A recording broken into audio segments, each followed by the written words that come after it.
con su hermosa y dulce voz.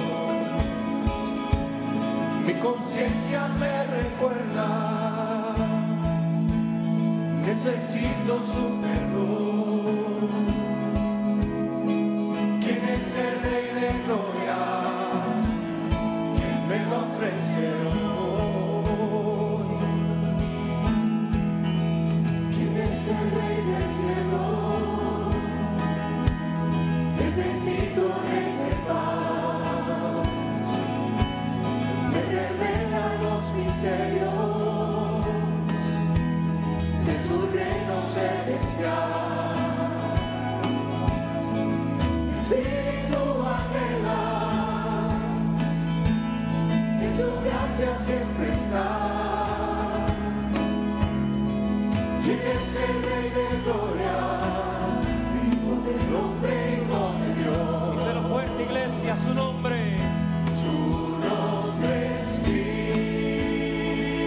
Cristo, Jesucristo, Dios poderoso, Rey de mi ser, Rey de gloria. Su nombre es... Dios es bueno es poco. Dios es buenísimo. Antes de comenzar a predicar, quiero dar una, ¿verdad? Lo que es tiene dos ángulos la noticia, porque es triste por lo que representa para la iglesia cubana, ¿verdad? Pero es la alegría de saber que estos hermanos están con el Señor.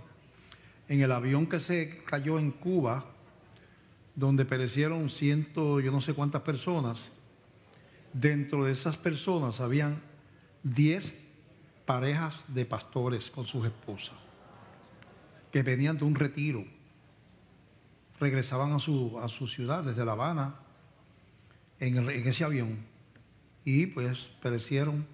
Hay 10 iglesias que se quedaron sin pastor del movimiento nazareno. Era un retiro de la iglesia cristiana nazarena. Y pues estamos con los hermanos de esas iglesias y con las familias de esas. Seguro que estaban sus niños y sus familiares en las casas, ¿verdad? Así es que nos unimos al dolor de estas familias y pues por otro lado pues ellos están donde lo que dieron su vida para lograr, ¿verdad? Lo que Dios hizo por ellos. Más bien, al escribirlos en el libro de la vida, ellos están allá donde no hay llanto, ni dolor, ni enfermedad, ni muerte. Así es que damos esto como una nota, ¿verdad?, para que oremos por esas iglesias de la hermana República de Cuba, donde hay tantos y hay cientos millones de cristianos, ¿verdad? Y así es que vamos a orar por estas iglesias, ¿verdad? Después ustedes se llevan esa oración. El título del mensaje de hoy es La manera de acercarnos a Dios. Y la Biblia habla a los cristianos de acercarse a Dios. Y no está hablando de la salvación, está hablando de una vida de comunión, una vida de intimidad, de aprender a escuchar su voz, de entrar a una experiencia de adoración, de intimidad con Dios, ¿verdad? Y ese es el tema de hoy, la manera de acercarnos a Dios. Y vamos a leer bastantes versos hoy, empezando en Juan capítulo 4, del verso 7 en adelante. Juan 4, 7, y nos ponemos de pie para leer la palabra del Señor. Hasta el verso 26. Es el encuentro de Jesús con una mujer de Samaria, una región de Israel, ¿verdad? Que se separó durante un tiempo, y entonces hay esta conversación entre una mujer samaritana y Jesucristo. Dice así: vino una mujer de Samaria a sacar agua y Jesús le dijo: dame de beber. Pues sus discípulos habían ido a la ciudad a comprar de comer. La mujer samaritana le dijo: ¿cómo tú siendo judío me pides a mí de beber, que soy mujer samaritana? Porque judíos y samaritanos no se tratan entre sí. Respondió Jesús y le dijo: si conocieras el don de Dios y quién es el que te dice dame de beber, tú le pedirías y él te daría agua viva. La mujer le dijo: Señor, no tienes con qué sacarla y el pozo es hondo. ¿De dónde pues tienes el agua viva? Acuérdate que la mujer estaba buscando agua en un pozo cuando tiene la conversación con Jesús. Y le dice a la mujer: ¿acaso eres tú mayor que nuestro padre Jacob, que nos dio este pozo, del cual bebieron él, sus hijos y sus ganados? Respondió Jesús y le dijo: cualquiera que bebiere de esta agua volverá a tener sed, mas el que bebiere del agua que yo le daré no tendrá sed jamás, sino que el agua que yo le daré será en él una fuente de agua que salte para vida eterna. La mujer le dijo: Señor, dame esa agua, para que no tenga yo sed ni venga aquí a sacarla. Jesús le dijo: ve, llama a tu marido y ven acá. Respondió la mujer y le dijo: no tengo marido.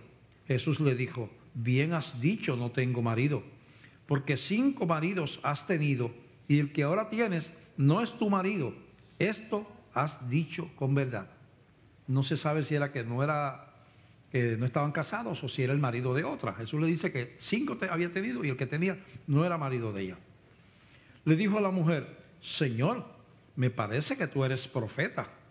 Nuestros padres adoraron en este monte, y vosotros decís que en Jerusalén es el lugar donde se debe adorar. Jesús le dijo: mujer, créeme que la hora viene cuando ni en este monte ni en Jerusalén adoraréis al Padre. Vosotros adoráis lo que no sabéis, nosotros adoramos lo que sabemos, porque la salvación viene de los judíos. Mas la hora viene, y ahora es, cuando los verdaderos adoradores adorarán al Padre en espíritu y en verdad, porque también el Padre tales adoradores busca que le adoren. Dios es espíritu, y los que le adoran en espíritu y en verdad es necesario que adoren. Le dijo a la mujer: sé que ha de venir el Mesías, llamado el Cristo. Cuando Él venga, nos declarará todas las cosas. Jesús le dijo: yo soy el que habla contigo. Padre, te damos gracias por esta palabra. Llévanos a través de ella. Señor, danos entendimiento para poderla, Señor, comprender y aplicar a nuestra vida. Así, Señor, dame sabiduría para predicarla conforme a tu voluntad. Nos ponemos en tus manos en el nombre de Jesús. Amén, amén.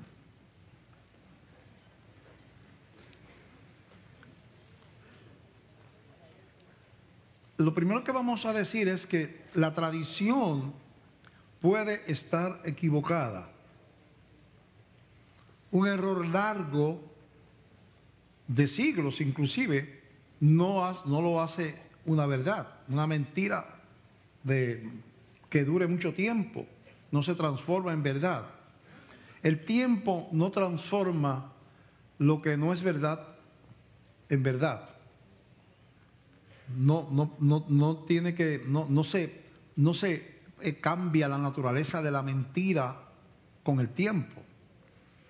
Y vemos aquí que esta mujer le trae a Jesucristo en uno de los versos, que es el primero que vamos a analizar, un comentario donde ella le dice dónde se debe de adorar, interpretado por la tradición de ellos, los samaritanos, y de los judíos. En el verso 20, la mujer le dice a Jesucristo: nuestros padres adoraron en este monte, y vosotros decís que en Jerusalén es el lugar donde se debe adorar. Estaba relacionando el encontrarse con Dios, adorarse es encontrarse con Dios, ¿verdad? Relacionándolo con un lugar. Hay que estar en un lugar específico para adorar a Dios. O en Jerusalén, le pregunta Jesús, ¿es donde dicen ustedes los judíos o es donde decimos nosotros los samaritanos? Entonces Jesús le dice: mujer, créeme que la hora viene cuando ni en este monte ni en Jerusalén adoraréis al Padre. Vosotros adoráis lo que no sabéis, nosotros adoramos lo que sabemos, porque la salvación viene de los judíos.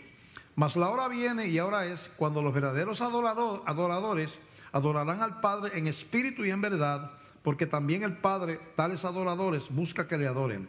Dios es espíritu y los que le adoran en espíritu y en verdad es necesario que adoren. De ahí es el centro, de ahí partimos al resto de la predicación. Había en esta mujer una creencia que también la había en los hebreos. El lugar de adorar es el templo. Es un templo, ¿verdad? Es un lugar específico. El de los hebreos está en Jerusalén. El de los samaritanos allá en el monte de Jacob. Y para adorar hay que ir allá, porque allí es que está Dios. Y Jesucristo le dice: mujer, ha llegado la hora y ahora es. O sea, quiere decir, yo estoy aquí, las reglas del juego están cambiando. No es ni aquí ni allá. No es importante el lugar. Importante es una adoración en espíritu y que sea en verdad. Dos cosas, no solamente en espíritu, sino en verdad. Tiene que ser una adoración espiritual. Es un encuentro de tu espíritu con el espíritu de Dios. Y en este nuevo pacto, que es porque Jesucristo está diciendo, bueno, lo que está implicando es: yo vine para vivir, morir, resucitar, darle el Espíritu Santo a la iglesia. Eso es lo que vino Jesús, lo que hizo.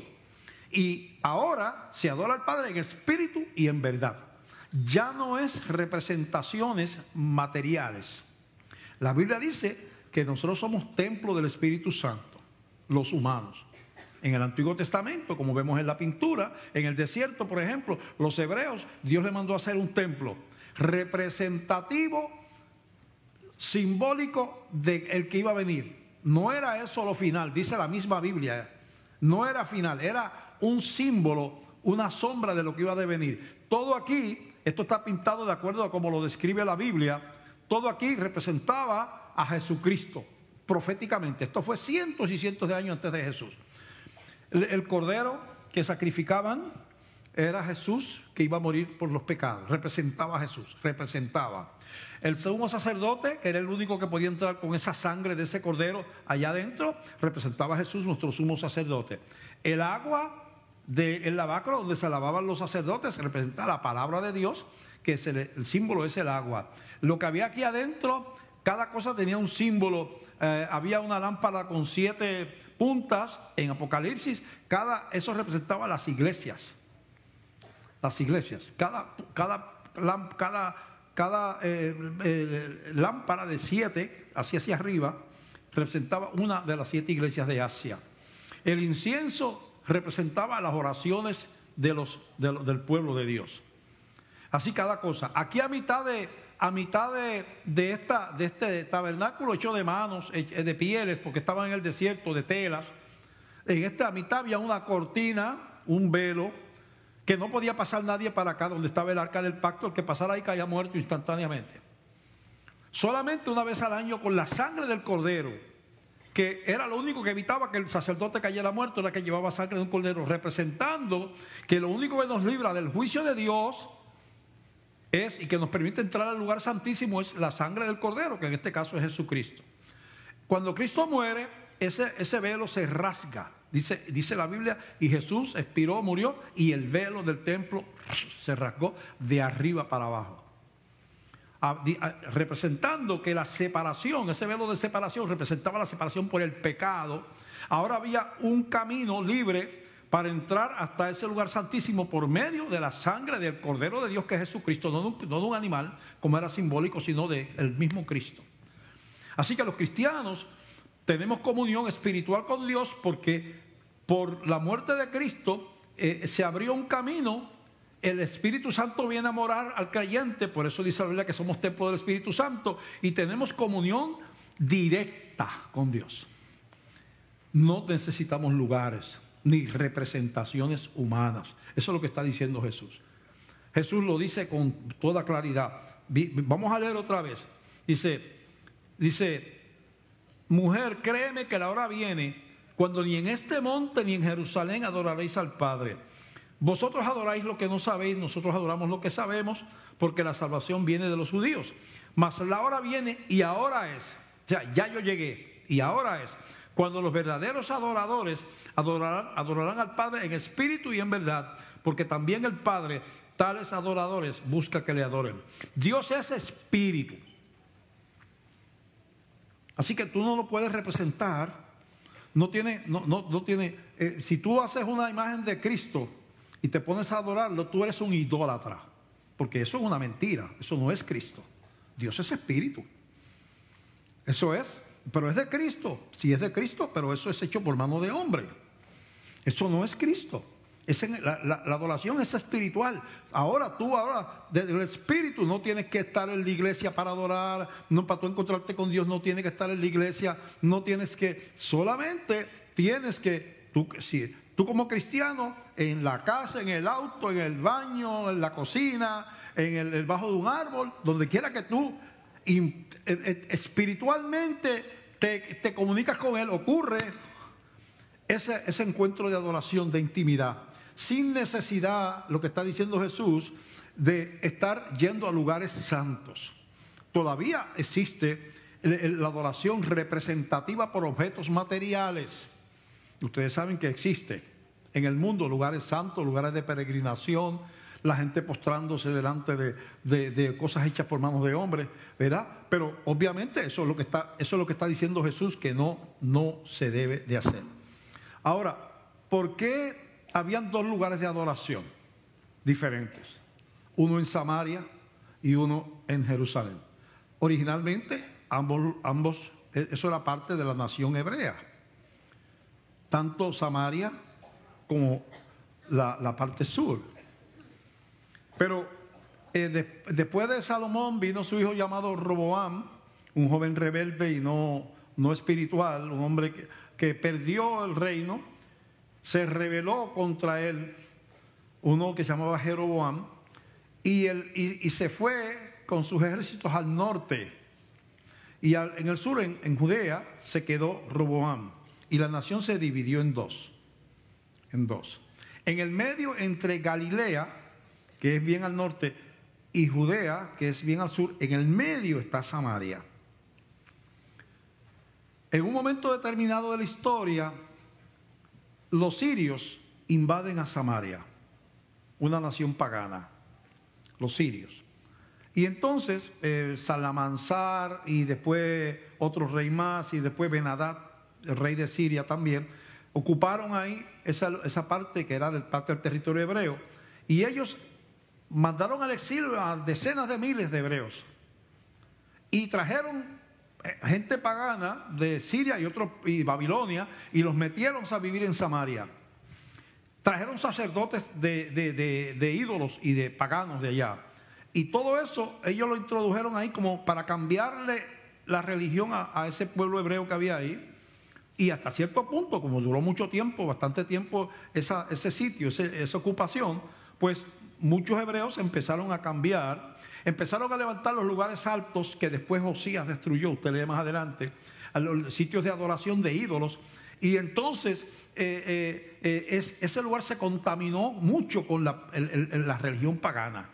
Los del sur empezaron a menospreciar a los samaritanos porque ya no eran fieles a la religión hebrea de un solo Dios.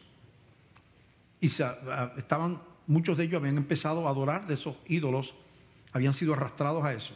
Aunque habían samaritanos que nunca claudicaron a su fe y peregrinaban hasta Jerusalén para adorar, pero como siempre ha habido prejuicio, el prejuicio de los hebreos no hizo excepción de personas y rechazaban a todos los samaritanos, a todos.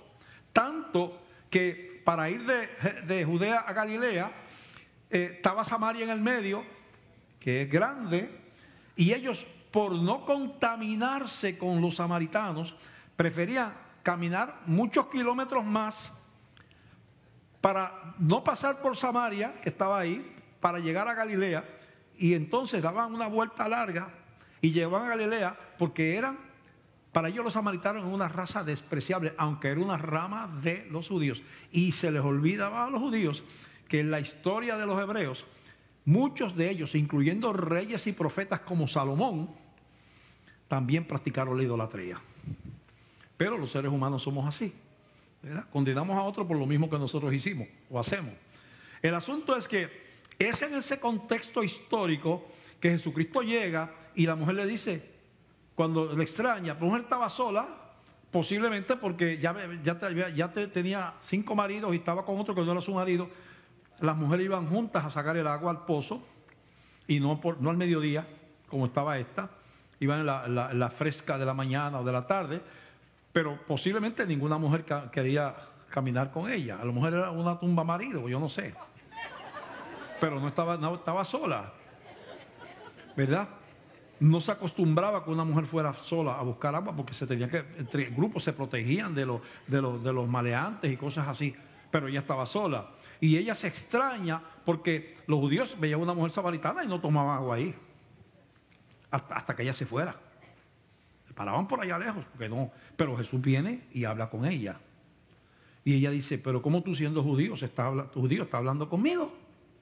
Que soy mujer samaritana, porque los judíos, comenta la Biblia, los judíos y los samaritanos no se tratan entre sí, no hay ninguna comunicación, están enemistados. Entonces Jesús le dice, si tú supieras quién es el que habla contigo, yo tengo un agua que es agua de vida, que salta para vida eterna. Y ella dice, pues yo quiero esa agua, porque no tengo que venir al pozo. Esta agua no se acaba jamás. Jesús está hablando del Espíritu Santo, de la salvación. El Espíritu Santo también es representado por el agua. Y entonces viene la conversación que viene al comentario de la mujer de ¿es aquí o es allá? Y Jesús le dice, no, espérate. Ni aquí ni allá. Se acabó el tiempo de la adoración física, visual, de objetos. Ahora viene la adoración en espíritu y en verdad, porque Dios es espíritu. Después que Cristo muere, había prometido a la iglesia que el Espíritu Santo iba a venir sobre los creyentes, y el día de Pentecostés están reunidos los cristianos, 120 aproximadamente, en un aposento alto, y el Espíritu Santo se derrama sobre los 120 y viene cada vez que una persona se convierta a Cristo de verdad, el Espíritu Santo viene a morar a ese corazón. Entonces, la comunión con Dios es en espíritu y es en verdad. No puede ser en mentira, no puede ser en algo que no es, en algo falso, ¿verdad? Eso es bueno entenderlo. En Primera de Corintios, capítulo 6, Primera de Corintios, capítulo 6, dice de la siguiente manera, y vamos a leer ya mismo. Dice, escribe el apóstol Pablo a la iglesia de Corinto: ¿o ignoráis que vuestro cuerpo es templo del Espíritu Santo, el cual está en vosotros, el cual tenéis de Dios, y que no sois vuestros? Porque habéis sido comprados por precio.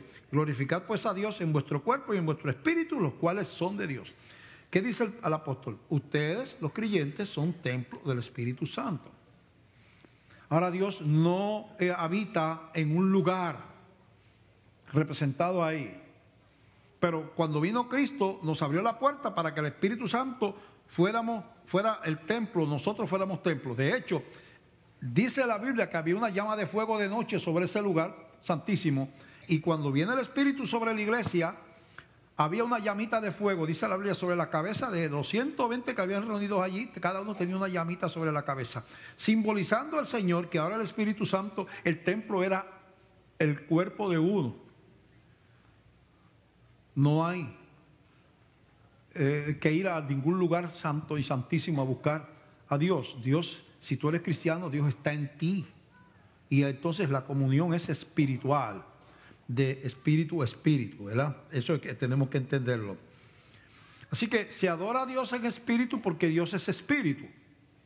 Y no lo podemos representar de otra manera. No hay un lugar santo, no una imagen, no puede ser a través de una representación. De hecho, ya en el Antiguo Testamento, en el capítulo 5 del libro de Deuteronomios, capítulo del verso 6 en adelante, Dios le da los 10 mandamientos a Moisés y le dice el Señor, hablando directamente con Moisés, le dice, yo soy Jehová tu Dios, 5:6, que te saqué de la tierra de Egipto de casa de servidumbre.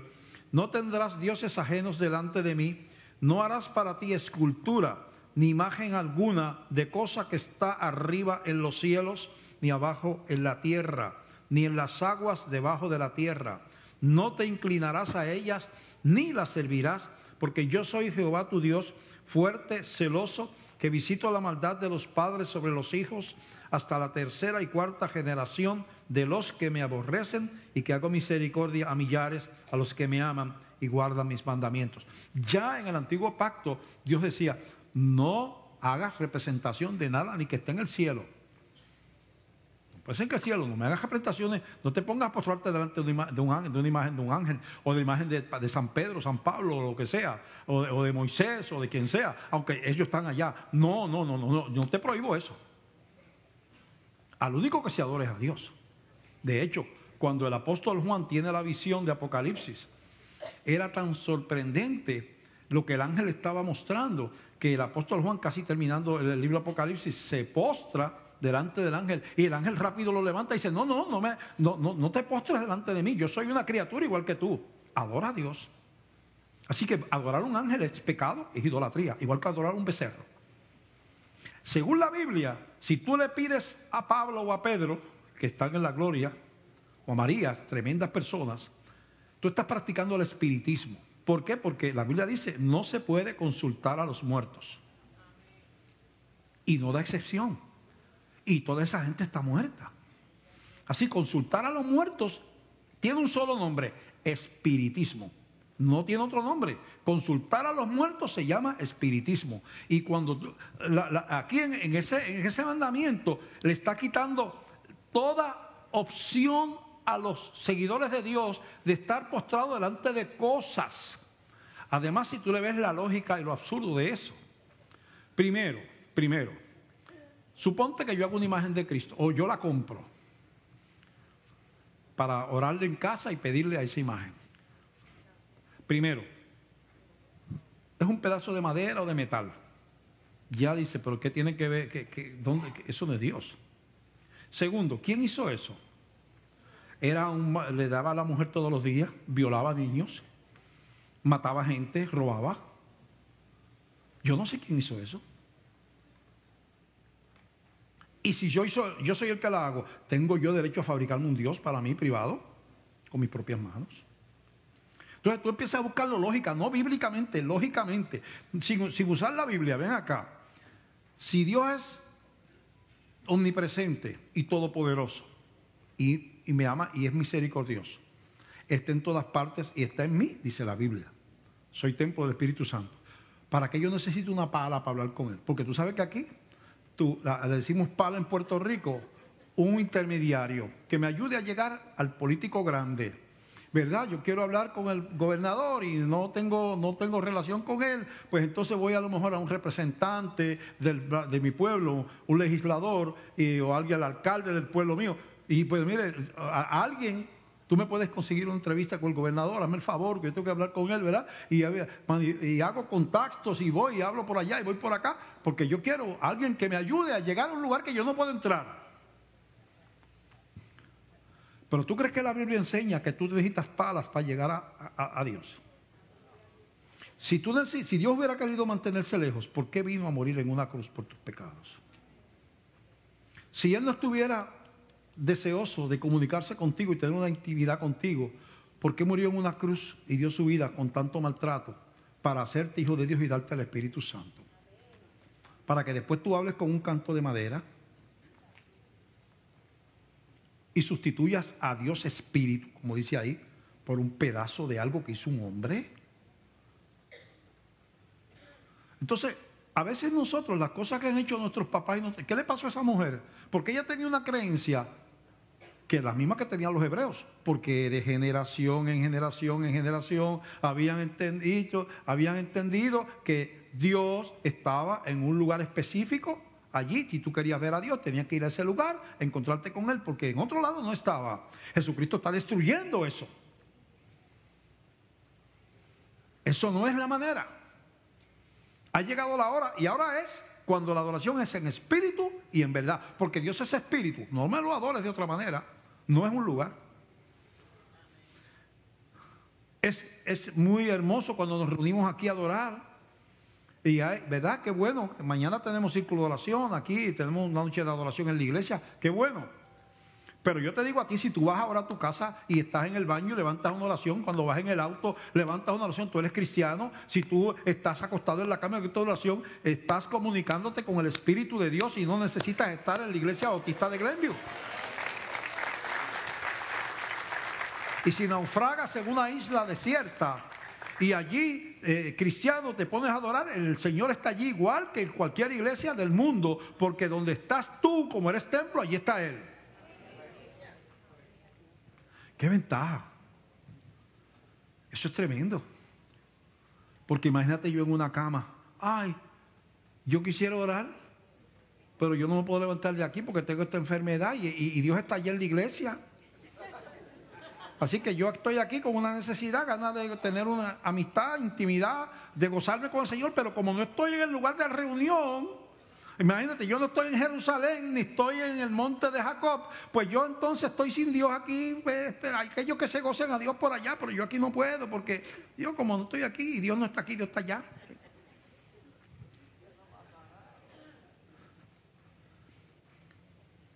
Y a veces hay cristianos que conservan reliquias, porque la abuela lo usaba, mamá siempre andaba con eso.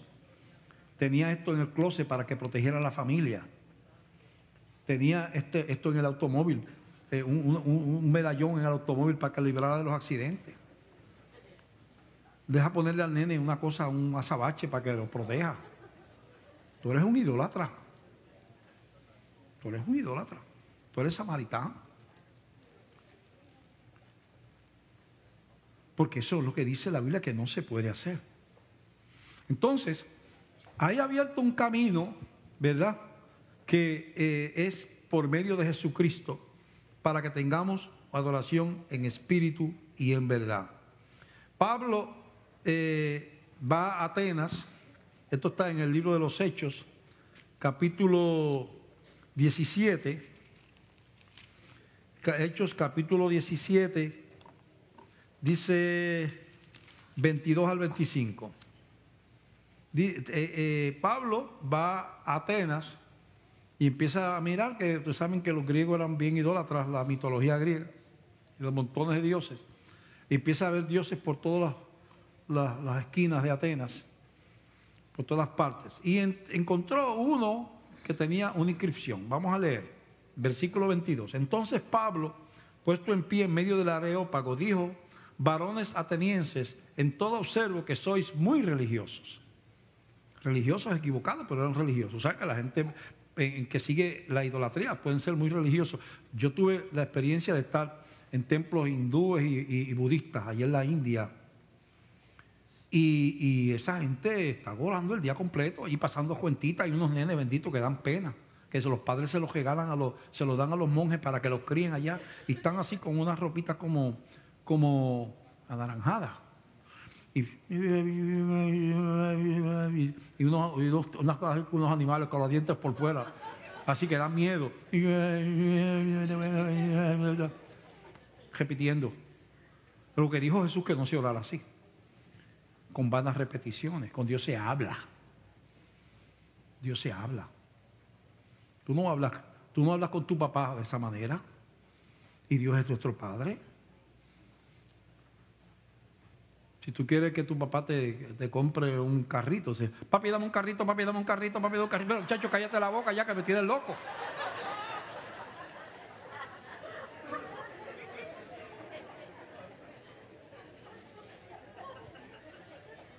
Y aún oraciones hermosas como el Padre Nuestro pueden convertirse en una letanía. El Padre Nuestro tú lo puedes repetir, una oración hermosa, Jesús le enseñó. Pero no hagas de eso algo automático, una letanía, como si Dios estuviera sordo. Padre nuestro que estás en los cielos, santificado sea tu nombre. Padre nuestro que estás en los cielos, santificado. Padre nuestro que estás en los cielos. Y a lo último no estás, dice la mitad. Padre, amén. Ni pronuncia las palabras, para terminar ligero. Entonces nos damos cuenta que la tradición, en vez de acercarnos, ¿qué pasaba la tradición de la samaritana y de los hebreos? Que no sabían buscar a Dios en espíritu. Y lo iban a buscar en un lugar. Y Jesucristo dijo, se acabó. Ahora yo le voy a dar a usted el Espíritu Santo. De ahora en adelante la adoración es espíritu, porque Dios es espíritu. No estén pensando en lugares. Piensen en encontrarse con Dios como espíritu, ¿verdad? Pablo dice que fue al Areópago, le dijo, varones atenienses, en todo observo que sois muy religiosos, porque pasando y mirando vuestros santuarios, eran muchos los santuarios, hallé también un altar en el cual estaba esta inscripción, al Dios no conocido. Pablo aprovechó eso, porque el Dios que no conocían ellos era el Dios que Pablo conocía. Y ellos, de tantos dioses que tenían, dice, por si sobra alguno por ahí, vamos a ponerle uno a un Dios no conocido. Y Pablo dice, al que vosotros adoráis, pues sin conocerle, es a quien yo os anuncio. Pablo dice, no, yo lo conozco, ese que ustedes dicen. Al que ustedes no conocen, yo lo conozco. Yo los anuncio. El Dios que hizo el mundo y todas las cosas que en él hay, siendo Señor del cielo y de la tierra, no habita en templos hechos por manos humanas. ¿Escuchaste eso? El apóstol Pablo. Voy a leerlo. El Dios que hizo el mundo y todas las cosas que en él hay, siendo Señor del cielo y de la tierra, no habita en templos hechos por manos humanas, ni es honrado por manos de hombres, como si necesitase de algo, pues él es quien da a todos vida y aliento y todas las cosas. No habita. No te puede, lamentablemente no te puedes hacer un Dios. Si lo haces, estás entrando en la dimensión de la idolatría y no sabes lo que es adorar en espíritu y en verdad, que enseña Jesús en la Escritura. En el mundo evangélico hay esto también. Hay lugares donde, por ejemplo, en la iglesia miran el diseño del tabernáculo y hacen de la congregación un tabernáculo de ahora. Y aquí no se puede parar nadie que no sea el pastor o ministro, porque este es el lugar santo de la iglesia. ¿Ves? Porque ese era el modelo de allá. Había un lugar donde no se podía entrar, pero ese velo se rompió y todos somos miembros de un cuerpo. El mismo espíritu que tiene el pastor tiene los demás, el Espíritu Santo, diferentes ministerios. Pero no jerarquía, no es cuestión de que este puede entrar y aquel no puede entrar, porque Dios no hizo las cosas de esa manera. Somos un solo cuerpo. Así que cuando ustedes tienen que subir acá y por alguna razón, pues igual que yo, hay gente que se quita los zapatos, porque leyeron lo del Antiguo Testamento, que también representaba la separación, y le dice Dios a Moisés, quítate el calzado de tus pies, porque el lugar que pisas santo es. Y dice, bueno, pues entonces como el lugar santo era allá, pues el lugar santo es el altar. Para subir al altar hay que quitarse los zapatos. Entonces no es una relación de espíritu, es ritual. Ritual. Y esas relaciones rituales, místicas, no es lo que Dios establece. Dios establece una relación viva de padres a hijos. Y entonces eso es lo que existe actualmente, ¿verdad? Así que hay inclusive personas que están llevando a la gente, a Israel, a tener experiencias espirituales cuando están en los lugares santos de Israel, porque Israel es la nación santa, Jerusalén es la ciudad santa. Mire, lo único santo en la tierra es la iglesia del Señor. El primer mensaje que le predicó Pedro, que le dijo que se convirtieran, eran todos convertidos y judíos de nacimiento.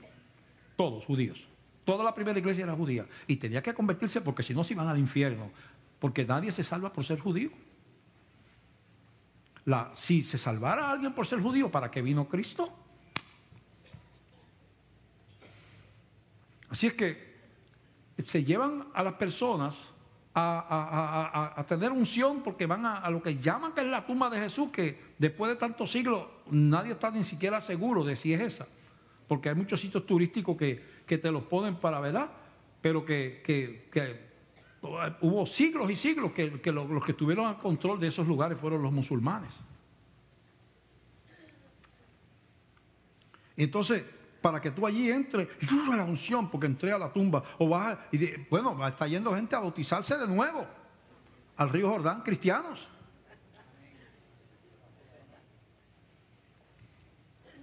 Que es lo mismo, como es una relación espiritual, es lo mismo bautizarse en el río de tu pueblo que bautizarte en el Jordán. No hay lugares santos ya. Santos, somos el pueblo santo, el pueblo de Dios, que somos templo del Espíritu Santo. Hay gente que está predicando como una gran bendición y que están esperando que el pueblo de Israel vuelva a hacer sacrificios en el templo. Que esos quieren los hebreos que no son cristianos, porque no aceptan a Cristo, que vino al Mesías a dar el nuevo pacto que unió a ambos pueblos en uno, como dice la Biblia, de ambos pueblos hizo uno, quitando la separación intermedia. El judío que se convierte es nuestro hermano en Cristo. Si no se convierte, es inconverso, igual que el árabe, o que el chino. Pero mucha gente dice, no, estamos esperando el momento que vuelvan los sacrificios al templo. Eso es abominación a Dios. Ya el cordero que fue profetizado, la razón de todos los sacrificios hebreos de todos esos siglos señalaban a que algún día alguien iba a morir en una cruz, alguien venía a morir por los pecados del pueblo y esa persona ya vino y se llama Jesús. Volver a abrir los sacrificios, es decir, aquel sacrificio no sirvió. Estamos esperando otro Cristo más. Claro, los hebreos lo están esperando, porque ellos no creen en el de ahora, en el de nosotros. Pero la iglesia del Señor no está esperando otro Cristo, ya terminaron los sacrificios. Pero tiene la gente que tener entendimiento. Hay que adorar en espíritu, pero en verdad. No podemos adorar a Dios con oscuridad, como estaba la mujer samaritana, cuando usted se está postrando delante de una cosa que hizo un hombre por ahí que usted no sabe ni quién es, pidiéndole cosas a algo que fue hecho por mano de hombre, como dice Pablo. Dios no habita en cosas así, hechas de manos.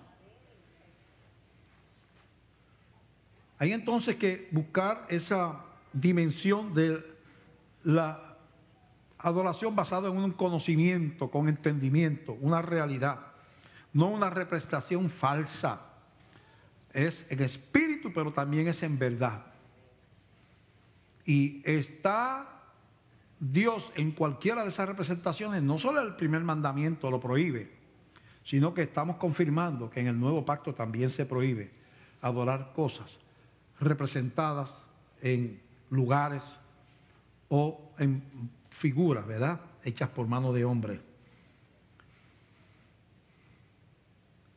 La realidad es que la conversión nos hace hijos de Dios. Y cuando estamos aquí hablando de acercarnos a Dios, no estamos hablando de la salvación del alma. Si usted le entregó su vida al Señor y lo hizo de corazón, usted es un hijo de Dios. Le dio su corazón a Cristo, le entregó sus pecados y el Espíritu Santo mora en usted. Si lo hizo con sinceridad, pues, y nadie lo puede arrebatar de la mano de Dios. Pero usted puede ser cristiano y su vida de intimidad con Dios ser muy pobre. Usted no conoce las maneras, no lo practica, no sabe cómo caminar hacia una relación estrecha con Dios, de comunión, ¿verdad?, de una vida íntima con el Señor. Y para eso es este tipo de mensaje también, y para eso es que estamos dando esos círculos de oración, que estamos también educando a la gente, porque queremos una iglesia que camine hacia esa dirección de la vida de comunión con el Espíritu Santo, con entendimiento y con sabiduría, pero con devoción y con sinceridad, ¿verdad? La realidad es que nosotros nos conformamos, nuestra naturaleza humana tenemos lo que llamaba la Biblia carne y espíritu, ¿verdad? Y en Romanos 8, el apóstol Pablo habla de eso. Dice, porque los que son de la carne piensan en las cosas de la carne, pero los que son del espíritu en las cosas del espíritu. Porque el ocuparse de la carne es muerte, pero ocuparse del espíritu es vida y paz. Hablando de los que no conocen al Señor y los que, ¿verdad? Y vivir en una dimensión que no es espiritual. Por cuanto los designios de la carne son enemistad contra Dios, porque no se sujetan a la ley de Dios ni tampoco pueden. O sea, solamente el Espíritu Santo nos puede ayudar a relacionarnos con Dios. La religión no nos puede ayudar. La religión nos da instrucciones místicas, rituales, que pueden producir sentimientos y emociones, pero no tienen nada que ver con acercarnos a Dios. La carne no nos puede acercar a Dios. El sacrificio, yo caminar de rodillas de Ponce a San Juan para que Dios me conceda algo, es un disparate bíblico. Dios no está más cerca de yo porque yo me torture. No está más cerca de Dios. Dios no vino. Puede venir la tortura a un cristiano, sí, lo están matando por montones en el mundo, pero es porque le llega por causa del Evangelio. Pero irse a torturar uno para que Dios se sienta contento conmigo, me voy a flagelar como se acostumbraba antes, ¿verdad? En muchos monasterios se dormían en el piso en invierno a 0 grados, durmiendo en el piso frío, porque yo tengo que sufrir para purificarme por el sufrimiento. Y entonces tenían unos látigos y dándome latigazos, porque cuando yo me doy latigazos me purifico y Dios. Y entonces tú ves hasta dónde nos puede llevar la religión, incluyendo la religión evangélica también. El Señor diseñó una iglesia donde todo el mundo era sacerdote del Señor, donde todo el mundo era una iglesia que todo el mundo era sacerdote de Dios. Porque estaban predicando en las calles los cristianos. Pero con el tiempo empezamos a profesionalizar la iglesia y a decirle al pueblo, ustedes no saben, nosotros tenemos que formar, los clérigos, los que somos los pastores, los sacerdotes, somos los que sabemos, son un chorro de ignorantes. Y formamos una jerarquía que existe en la iglesia evangélica también. Si nos descuidamos, eso se mete. Donde el pastor es el que sabe, el pastor es el que tiene todas las contestaciones, mi tarea es sentarme en la iglesia el domingo, escuchar al hombre que sabe. Pero yo no me siento un enviado de Dios. Mira cómo cambiamos el diseño de Dios. Yo no me siento un enviado de Dios. Yo no me siento responsable de administrar una vida para el Señor y de ser testigo en mi barrio, en mi familia, hablar del Señor, ¿verdad? No, yo no me siento, porque como yo no soy pastor, al que le pagan es aquel. Y aquel es el que sabe, o el sacerdote en otras religiones. Entonces, la palabra laico lo que quiere decir es ignorante realmente. El significado de la palabra laico son ignorantes. Pero eso no fue el diseño original. Fíjate cómo la tradición va desdibujando una iglesia explosiva que se regó y todo el mundo predicaba y todo el mundo compartía la fe y explotó y crecía. Ahora tenemos una iglesia de espectadores, donde solo algunos sienten que son enviados de Dios, testigos de Cristo, solo algunos. Los demás piensan que la tarea de edificar a la iglesia le toca al pastorado. Y a nosotros los pastores nos gusta, a mí no me gusta, pero a los pastores les gusta eso. Porque uno se siente el imprescindible, el importante, el que tiene el control, ¿verdad? Entonces, no, unleash, dicen los americanos, no desatamos el poder de la iglesia. Tú sabes que la iglesia de Glenview, que somos casi 12,000 y pico, no sé, casi 3,000 personas, hubieran un ejército de personas compartiendo su fe por la ciudad de Ponce.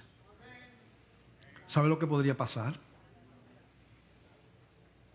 Pero el enemigo nos va metiendo la tradición. Bueno, la iglesia es el lugar donde uno va los domingos para cumplir. Todo lo demás es para mí, la ambición, la de eso, el progreso, la de esto, los estudios, el trabajo, todo demás. Pero el domingo hay un poquito para Dios, un poquitito. Ahí, toma, Señor, este chispitito. Tú que eres el pordiosero, yo soy el dueño. Toma, ese poquitito, para que no te mueras de hambre. Y cuando vemos a dar cuenta, nuestra adoración es casi una ofensa. Porque realmente lo que estamos dando al Señor son las migajas del tiempo y de las prioridades de nuestra vida. Entonces, estamos hablando de una relación viva. Cuando estamos hablando de una relación espiritual, es una relación, yo soy del reino de Dios, el Espíritu Santo mora en mí. Yo no tengo que estar en ningún lugar físico para adorar a Dios porque Dios anda conmigo. Y esa es la mente que tenemos que transformar. Y Pablo aquí dice que, dice que los que son de la carne piensan de esa manera. Y dice, mas vosotros, versículo 9, no vivís según la carne, sino según el Espíritu, si es que el Espíritu de Dios mora en vosotros. Y si alguno no tiene el Espíritu de Cristo, no es de él. Si no tiene el Espíritu de Cristo, no es de él. Aquí que los cristianos se definen. Demos una definición de cristiano: los que tienen el Espíritu de Cristo. Eso es una definición, esa es la que está dando Pablo ahí. ¿Cómo tú defines un cristiano? Bueno, el que tiene el Espíritu de Cristo. No es el que es bautista, no es el que viene a la iglesia, no es el que dejó de beber y fumar, es el que tiene el Espíritu de Cristo. Y eso implica una entrega, un rendir, un reconocer que uno es pecador y un invitar a Jesús a venir al corazón de uno como Señor y Salvador. Eso implica eso. Aunque uno lleve 30 años en la iglesia y dice, pues, Señor, yo nunca hice eso. Yo soy un miembro fiel de una iglesia, pero yo necesito, aunque suene duro, yo necesito nacer de nuevo. Yo tengo que entregarme a tu corazón aquí. Ahora, si yo lo hice, no lo tengo que seguir haciendo el resto de mi vida, porque ya yo soy hijo de Dios. Pero tiene que ocurrir el nuevo nacimiento espiritual, que es cuando el Espíritu viene a vivir. Eso se llama nacimiento espiritual. Cuando el Espíritu de Cristo, el Espíritu Santo, viene a morar, eso se llama el nuevo nacimiento. Y de ahí usted entra en una dimensión de adoración diferente, ¿verdad? Cuando usted lee el Apocalipsis, empieza diciendo el apóstol Juan, que escribe el libro de Apocalipsis, estaba en el Espíritu en el día del Señor. Y ahí empieza la revelación. Cuando él ve a Jesucristo que cae hasta desmayado ahí. Estaba en el Espíritu. ¿Por qué el apóstol Juan estaba en el Espíritu? ¿Era que estaba Juan allá y el Espíritu estaba acá? ¿O que se había muerto? No, estaba vivo. Es que estaba adorando. Él estaba en una comunión espiritual con Dios. Había entrado en una dimensión de espíritu con espíritu. Eso es lo que tenemos que anhelar. Tenemos que anhelar eso. Tenemos que la verdadera oración. Mire, y voy a terminar ya, pero yo le daría estos pasos para una oración bien madura. Usted empieza adorando a Dios, porque Él es digno de honra y de gloria. Y usted empieza en la intimidad del amor. El amor es el fundamento de la relación entre el matrimonio y con Dios. A mí me dolería mucho que mi esposa me dijera a mí, yo estoy contigo porque tú eres un buen proveedor. Me sentiría como los cupones.